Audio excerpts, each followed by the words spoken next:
हो हो, पुणे शहर विकायला काढलेलं आहे. खरंच ऐकताय तुम्ही? तुम्ही वाचलं नाही का? या आठवड्यामधले सगळी वृत्तपत्र वाचा, त्या आलेल्या न्यूजपेपर मधल्या न्यूज वाचा आणि मग मी जे म्हणतोय ते तुम्हाला पटेल. खरंच पुणे शहर विकायला काढलेलं आहे. अहो फक्त पुणे शहर नाही, महाराष्ट्र, उभा महाराष्ट्र यांनी विकायला काढलेला आहे. या आठवड्यामध्ये पुण्याच्या माजी commissioner, police commissioner Meera Borwankar यांनी मॅडम कमिशनर नावाचं त्यांची बायोग्राफी पब्लिश केली आणि त्या बायोग्राफी मधली जी तथ्य त्यांनी मांडलेली आहेत त्याच्यावरूनच मी तुमच्याशी संवाद साधतोय. होय होय, गेल्या 25-30 वर्षामध्ये पुण्यामध्ये आणि महाराष्ट्रामध्ये जे काही राजकीय नेते होऊन गेलेले आहेत किंवा आहेत त्यांनी आपल्याला विकायला काढलेलं आहे. त्यांना आपल्या भावनांची काही घेणं देणं नाहीये, त्यांना आपल्या नागरी समस्यांची काही घेणं देणं नाहीये. त्यांना फक्त आणि फक्त हवाय तो स्वार्थाचा विकास. आणि हा स्वार्थाचा विकास करताना त्यांना फक्त आणि फक्त अमराठी माणसं दिसतात. मत मागताना मराठा दिसतो, ब्राह्मण दिसतो, ओबीसी दिसतो, चांभार दिसतो, कुंभार दिसतो. पण जेव्हा व्यावसायिक विकास करायचा असतो तेव्हा यांना मात्र अमराठी माणसं दिसतात. बघा यांच्या इन्व्हेस्टमेंट कोणाकडे आहेत? यांच्या इन्व्हेस्टमेंट असतात एक तर गुजरात्याकडे, मारवाड्याकडे किंवा पाकिस्तानामधल्या शाहिद बलवाकडे. त्यावेळेस यांना मराठी माणूस दिसत नाही. अहो आमच्या रोजच्या समस्या वाढत चाललेल्या आहेत आणि तुम्ही सरकारी जमिनी लाटायचा जो उद्योगधंदा गेली 25-30 वर्ष लावलेला आहे त्यातनच लोकसंघर्षाचा जन्म झालेला आहे. अहो ए हा पक्ष पटत नव्हता म्हणून आम्ही बी या पक्षाच्या मागे होतो. बी या पक्षाची तत्व आम्हाला पटत होती, बी या पक्षाचे विचार आम्हाला पटत होते, बी हा पक्ष वेगळा आहे असं वाटत होतं.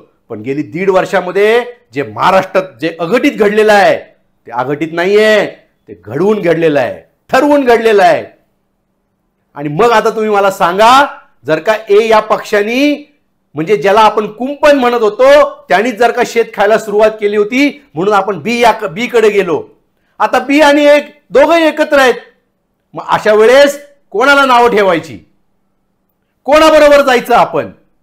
आणि या उद्विग्नतेमधनच लोकसंघर्षाला मी जन्म दिलेला आहे. मित्रांनो, यांना काही घेणं देणं नाही राहिलेलं.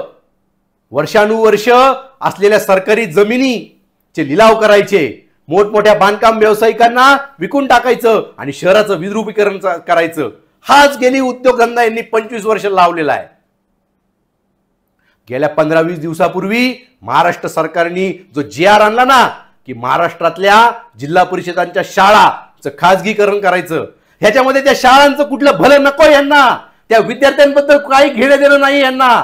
तुम्हाला एक गोष्ट सांगतो, जिल्हा परिषदा नगर परिषदाच्या शाळांकडे कमीत कमी 2 एकर मोक्याच्या ठिकाणी जागा आहेत. त्या जागांवरती यांचा डोळा आहे. त्या जागा जर का ताब्यात आल्या ना तर तिथं ते पाहिजे तसा विकास घडवू शकतात. कोणासाठी? अमराठी माणसासाठी. कोणासाठी? पाकिस्तान मधल्या शाहिद बलवासाठी. असं एक उदाहरण मी माझ्या लहानपणापासून बघितलेलं आहे पुणे शहरातलं. पुणे शहरामध्ये खिलारवाडीच्या इथे एक अंध मुलींची शाळा आहे, एक अनाथ आश्रम आहे मुलींसाठीचं. त्या अनाथ आश्रमाची जागा कमीत कमी 5 एकरच्या पुढे होती आणि ती 5 एकर मधली जागा विकासाच्या नावाखाली एका डेव्हलपरला दिली गेली आणि तिथं भला मोठा मॉल बांधला गेला. हेच यांना करायचं आहे आणि ह्यालाच आमचा विरोध होता. आमचा जो सपोर्ट होता तो टाउन प्लॅनिंगला होता, नियोजित विकासाला होता आणि म्हणून आम्ही बी बरोबर होतो. पण आता बी जर का आमच्या भावनांची कदर करत नसेल तर आम्हाला पण बीची आणि याची कदर नाहीये. म्हणून मित्रांनो लोकसंघर्ष जन्माला आलेला आहे. तीच बाब गेल्या महिन्याभरामध्ये अजून एक जी.आर. काढलेला आहे आणि तो जी.आर. आहे शासकीय कर्मचाऱ्यांचं कंत्राटीकरण. अहो कंत्राटीकरण झाल्यानंतर आम्ही तक्रार मांडायच्या कोणाकडं? आज निदान मंत्र्याच्या भीतीपोटी, वरिष्ठ अधिकाऱ्याच्या भीतीपोटी तो जो खालचा जो दुय्यम कर्मचारी असतो तो काम तरी करतो. पण उद्या कंत्राटीकरण झाल्यानंतर आम्हाला मायबाप कोण? आम्ही कोणाकडे तक्रारी घेऊन जायच्या? निवळ मित्रांनो, तक्रार ही बाब नाही. ह्याच्यामध्ये एक मोठा अर्थकारण आहे. एका छोट्या उदाहरणात मी तुम्हाला सांगतो.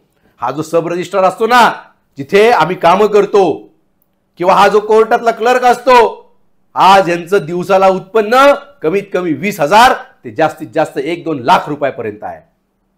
मग हे सगळे पैसे काय घरी घेऊन जातात का हो? नाही घरी घेऊन जाते हे सगळे पैसे. हे जाऊ शकत नाहीत सगळे पैसे घरी घेऊन. तर हे पैसे वरिष्ठांकडे, त्याच्या वरिष्ठांकडे, तिथून पुढे अशी एक मोठी चेन आहे. आणि या सगळ्या चेन मध्ये हे पैसे वाटले जातात. कंत्राटीकरण झाल्यानंतर काय होणार आहे? जे टोलचं झालं तेच ह्यांचं होणार आहे. पैसे डायरेक्ट एका खाजगी व्यावसायिकाकडे, आणि तो खाजगी व्यावसायिक कोणाच्या ताब्यामध्ये? तो एका पक्षाच्या ताब्यामध्ये. कारण त्या पक्षाला त्या खाजगी व्यावसायिकाकडनं देणगी मिळत असते, पॉलिटिकल फंड्स मिळत असतात. आणि यातनं जे निर्माण झालेलं आहे त्याला इन्स्टिट्यूशनल करप्शन मी नाव देतो. त्या इन्स्टिट्यूशनल करप्शन मधनच आज देशातले सगळे पक्ष चाललेले आहेत. यांना आपल्या भावनांबद्दल, आपल्या येणाऱ्या पिढीबद्दल यांना काही घेणं देणं नाही राहिलेलं. मेळावे घेतील, रॅली काढतील, मोठमोठ्या घोषणा करतील, पण पायगड्या घालतील ते फक्त अमराठी व्यावसायिकांसाठी. अहो, मी जेव्हा मराठा म्हणतो ना, तेव्हा मी त्याच्यामध्ये सगळ्या जाती धर्मांचा उल्लेख करतो. माझ्यासाठी मराठा ब्राह्मण सुद्धा आहे, माझ्यासाठी मराठा वाणी सुद्धा आहे, माझ्यासाठी मराठा चांभार आहे, कुंभार आहे, ओबीसी आहे. आमचे आदिवासी बंधू भावन सुद्धा मराठाच आहेत. कारण महाराजांनी ज्यावेळेस स्वराज्य स्थापनेसाठी फौज उभी केली, तेव्हा त्यांनी हा विचार नव्हता केलेला की हा ब्राह्मण आहे, हा चांभार आहे, हा दलित आहे, हा कुंभार आहे. अजिबात नाही. मराठा म्हणजे महाराष्ट्रामध्ये जो जगतो, जो मराठी बोलतो, ज्यातला मराठीबद्दल अभिमान आहे, तो माझ्यासाठी मराठी आहे.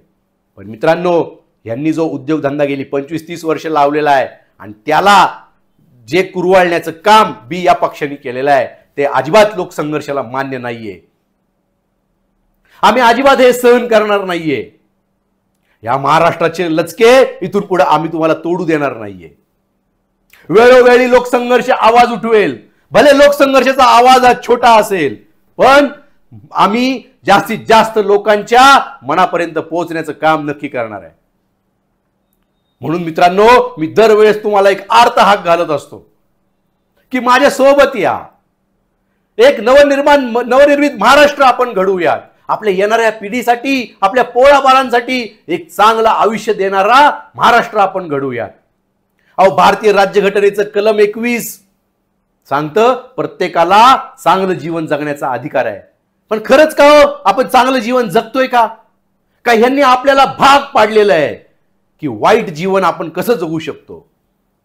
अहो, प्रायव्हेट कंपन्यांना पायघड्या घातल्या म्हणून पब्लिक ट्रान्सपोर्ट कमकुवत झालं. प्रायव्हेट कंपन्यांना पायघड्या घातल्या म्हणून प्रदूषणाचा आज उच्चांक झालेला आहे. तीच गोष्ट हॉस्पिटलच्या बाबतीमध्ये. हॉस्पिटलला चांगल्या सरकारी जागा उपलब्ध करून द्यायच्या, आरक्षण घालून जागा उपलब्ध करून द्यायच्या, त्याच्या बदल्यात कट घ्यायचा आणि मल्टी नॅशनल आणि लक्झरी 5 स्टार हॉस्पिटल निर्माण करायची, ज्याच्यामध्ये सामान्याला उपचार घेणं परवडू शकत नाही. अहो, गरीब तर लांबची गोष्ट आहे हो. आणि म्हणून ह्यातनं, या दुष्ट चक्रातनं जर का आपल्याला बाहेर पडायचं असेल तर मित्रांनो, तुम्हाला माझ्याबरोबर यावंच लागेल. अगदी तळमळीने, कळकळीने मी वारंवार तुम्हाला विनंती करतोय की माझ्या सोबत या. मी शिकलेल्यांना, उच्च शिक्षित लोकांना तर मी त्याहून जास्त कळकळीने विनंती करीन. कारण आपल्यासारखा वर्ग निवडणुकीय राजकारणातनं लांब राहतोय, त्याचाच हे लबाड लांडगे फायदा उचलताय. कारण आपल्याला कळतंय, एक वकील असेल, डॉक्टर असेल, आर्किटेक्ट असेल, सीए असेल, उच्च शिक्षित सॉफ्टवेअर इंजिनियर असेल, किंवा एखादा पीएचडी होल्डर असेल, तर त्याला वाचता येतं, त्याला शासकीय नियम कळतात. आणि जर का आपल्यासारखीच पिढी, उच्च शिक्षित शिकलेली पिढी जर का निवडणुकी राजकारणांपासून लांब राहिली तर थोडेच दिवसामध्ये या पुणे शहराला विकल्याशिवाय हे राहणार नाहीत. ते दिवस दूर नाहीत मित्रांनो. ब्रिटिश इंडिया कंपनी परत इथं येईल. कदाचित नाव वेगळं असेल, पण आपल्याला परत एकदा गुलामगिरीत जावं लागेल. अहो, सरकारी आरक्षण कशासाठी टाकली जातात? नागरी सुविधा पुरवण्यासाठी, वाढणाऱ्या शहरीकरणाला कंट्रोल करण्यासाठी. आणि हे जर का असे त्याचे लिलाव करणार असतील तर काय यांचा उपयोग आहे? 25-25, 30-30 वर्ष देखील राजकारणात राहिल्यानंतर पुण्यासारख्या शहराचं जर का यांनी विद्रुपीकरण केलं असेल तर तुम्ही काय केलं 25 वर्ष? आणि तुम्ही पटत नव्हता म्हणून ह्यांना निवडून दिलं होतं. हेच तुमच्या मांडीला मांडी लावून बसलेले आहेत. म्हणून लोकसंघर्ष सगळ्यांना नाकारतय. होय होय, लोकसंघर्ष सगळ्यांना नाकारतय. एक नवनिर्मित महाराष्ट्र जर का आपल्याला निर्माण करायचा असेल, होय ते लोकसंघर्ष निर्माण करणारच, तर तुम्हाला माझ्याबरोबर यावंच लागेल. तर मित्रांनो, येत्या 28 ऑक्टोबरला लोकसंघर्षाची मासिक बैठक होऊ घातलेली आहे. दर मासिक बैठकीला लोकसंघर्षाच्या सदस्यांची संख्या वाढू लागलेली आहे. मागे थांबू नका. तुम्हाला असं वाटतं का की समाज सोडून तुम्ही जगू शकता? अहो, नाही जगू शकत तुम्ही. माझा महाराष्ट्रातल्या सगळ्या राजकीय पक्षांच्या नेत्यांना प्रश्न आहे. माझा महाराष्ट्रातल्या सगळ्या व्यावसायिकांना प्रश्न आहे. अहो, तुम्ही भले करोडो रुपये कमवाल, पण तुम्ही काय हवेत जगणार आहे का? का तुमची मुलं हवेत महल बांधणार आहेत? अहो, नाही बांधू शकत. आणि बांधला तरी जगू नाही शकत. त्यांना जगायला लागणार आहे आमच्या बरोबर, या समाजाबरोबर जगावं लागणार आहे. पण त्यांचा तरी थोडा विचार करा. ठीक आहे, तुम्हाला नसेल करायचा, पण आम्हाला तुमच्या मुलाबाळांचा विचार पडलेला आहे. जसा आम्हाला आमच्या मुलाबाळांचा विचार आहे ना, तसा तुमच्याही मुलाबाळांचा विचार आहे. अहो, पैशाने आरोग्य नाही विकत घेता येत, पैशाने विचार नाही विकत घेता येत. किती कमवणार तुम्ही? किती? अहो, पण आरोग्यच नसेल तर काय करता? झक मारता काय तुम्ही? आणि म्हणून मित्रांनो, ज्या त्यातल्या त्यात शिकलेल्या तरुणांनो, उच्च शिक्षित तरुणांनो, माझ्या सोबत या. माझ्या खांद्याला खांदा लावून उभं राहा. अहो, आपण नक्की नवनिर्माण करू शकतो. या पृथ्वी तलावरती गेली 10,000 वर्षापासून माणूस जिवंत आहे. अनेक संकटांमधनं तो जिवंत राहिलेला आहे. मग ती निसर्ग निर्मित असो, मानव निर्मित असो, पण मनुष्य इथं जिवंत आहे. त्यांनी मार्ग काढलेला आहे. आपण देखील मार्ग काढूयात. अवघड नाहीये मित्रांनो. पण लोकसंघर्ष एकटं नाही काय करू शकत. त्यासाठी तुमची साथ हवी आहे. कळकळीची विनंती आहे, येत्या 28 तारखेला जास्तीत जास्त संख्येने लोकसंघर्षाच्या मासिक बैठकीला या. आपण या महाराष्ट्राला एक नवी दिशा देण्याचा प्रयत्न करूया.